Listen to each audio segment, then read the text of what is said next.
दोस्तों आज एक इंटरेस्टिंग सवाल उठाते हैं, कुछ देशों में कभी रेवोल्यूशन क्यों नहीं हुआ और ये क्यों इम्पोर्टेंट है हमारे लिए। हिस्ट्री को देखो तो फ्रांस, रशिया, चाइना, अमेरिका सब ने अपने रिवॉल्यूशनरी मूवमेंट्स देखे। लेकिन कुछ कंट्रीज ऐसे भी हैं जहां कभी कोई वायलेंट रेवोल्यूशन या जन आंदोलन नहीं हुआ। सबसे पहला रीजन है स्ट्रॉन्ग इंस्टीट्यूशंस, जैसे ब्रिटेन।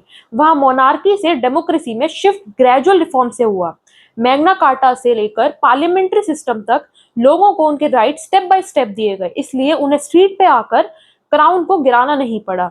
दूसरा रीजन कॉम्प्रोमाइज और अडेप्टेबिलिटी। कुछ कंट्रीज ने समय के साथ रूलर्स और लोगों के बीच बैलेंस बनाया।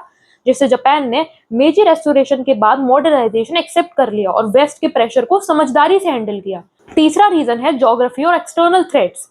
आइलैंड्स या स्टेबल बॉर्डर वाले देश अक्सर इंटरनली सिक्योर रहे। रिवोल्यूशन तब होता है जब लोगों को इग्नोर किया जाए, उनको एक्सप्लॉइट किया जाए। लेकिन अब सवाल ये है, क्यों जरूरी है ये समझना? क्योंकि जिस देश में रिवोल्यूशन नहीं होता वहां एक कंटिन्यूटी बनी रहती है।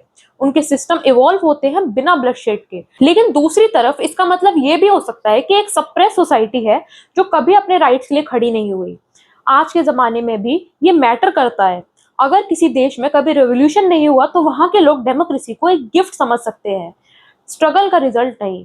और जहां लोगों ने अपने खून से आजादी या राइट्स लिए वहां उनका वैल्यू ज्यादा समझते हैं लोग।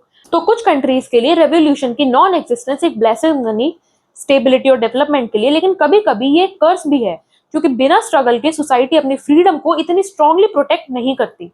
धन्यवाद।